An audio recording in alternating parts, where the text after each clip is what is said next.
There are 9 very clear signs that will tell you if you're in ketosis or not.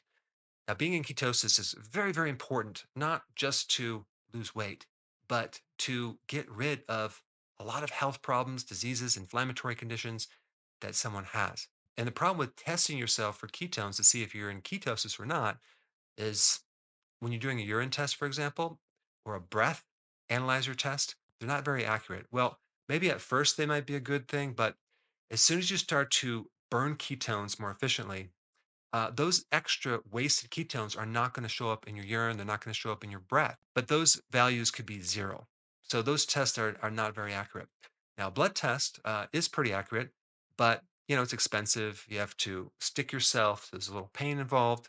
But I'm going to show you 9 different signs or clues to tell you if you're in ketosis or not. Now, number one relates a bit more to transitioning into ketosis.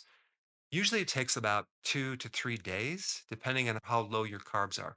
And there's usually three symptoms that a lot of people have if they don't do either the B vitamin supplements or electrolytes and sea salt, because all three of these transitional signs or symptoms can be related to something missing in the diet.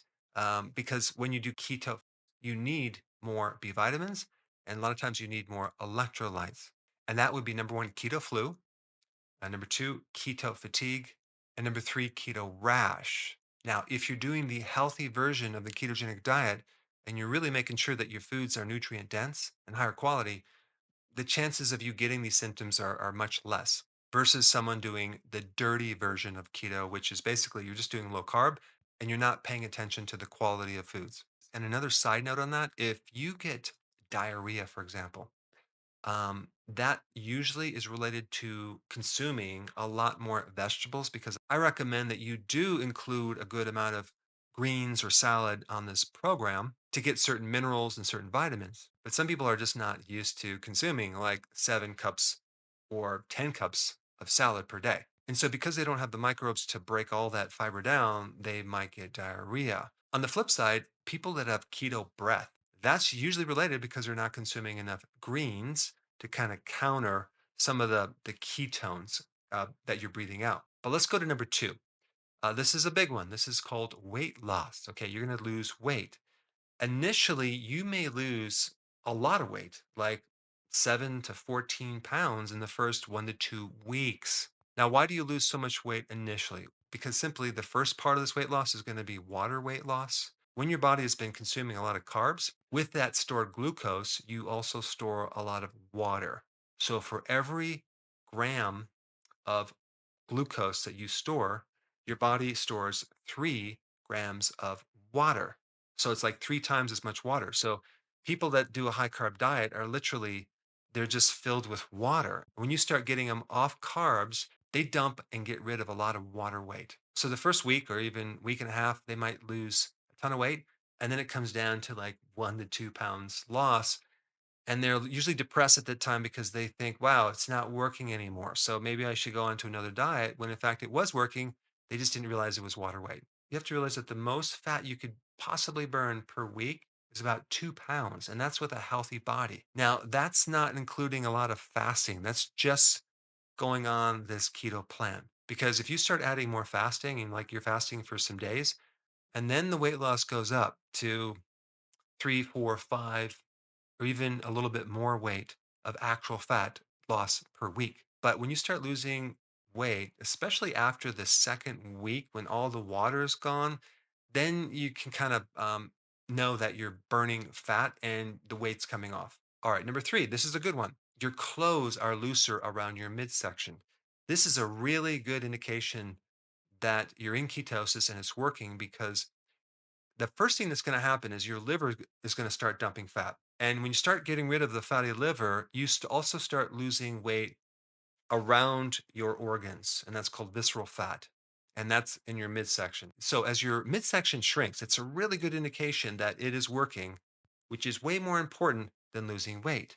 Because of this, what you're fixing when you're doing the ketogenic diet is insulin resistance. And the insulin receptor is becoming more receptive and it's working. And one of the functions of insulin is to help you absorb nutrients, especially amino acids. So you're healing the body with more proteins, especially if you're menopausal, you have atrophy. That's a good thing. So you're getting more protein, and that's a bit heavier per weight if you compare that to actual fat per weight. So it's all about getting healthy to lose weight, not lose weight to get healthy.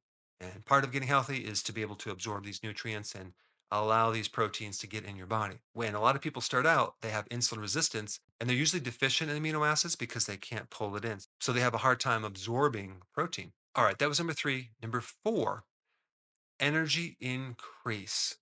Why? Because ketones come from fat, dietary fat, and your body fat. And if we take a look at the two fuel sources, we have fat and glucose. We look at the calories in fat per gram compared to the calories in carbs per gram. Fat is 9, carbs are 4. That's less than half of the calories. So there's more than twice as much energy in fat than glucose. And when you go into ketosis, you're tapping into all this stored fat or potential energy. So you get to have that back and use that to actually get things done. Versus when you're not in ketosis, you're running on glucose and you're dependent on the next meal that you eat because you're eating so darn frequently. And the burning of fat and ketones are a much more efficient and cleaner fuel. Number five is your cognitive function increases. That's memory, focus, and attention. That's because ketones fix your brain, they fix the nerve cell. If you have damage in your neurons from too much sugar, okay, because that basically damages the mechanism and it kind of starves out the neurons. And this is why diabetics have a greater incidence of dementia and problems with the cognitive function because of the destruction in the brain. But when you're in ketosis, these ketones feed the brain cells directly, they bypass this damage, and finally, your brain cells get fuel and your cognitive function increases. Like when I am fasting in the morning, I'm really in the hardcore ketosis and I do these videos. I have much less editing. They just like, I can just go right through it very fast. Versus if I eat and try to do a video, it takes a lot more editing. All right, number six, ketones will help with inflammation and pain. Why? Because ketones are anti inflammatory molecules. If you have any type of inflammatory condition, whether it's an autoimmune problem or arthritis, and you go on the ketogenic diet, you're going to feel a lot less inflammation. And that's a really good clue to tell if you're in ketosis or not. All right, number seven, when you eat food, you are going to feel more satisfied. Okay, and this relates to another thing I talked about.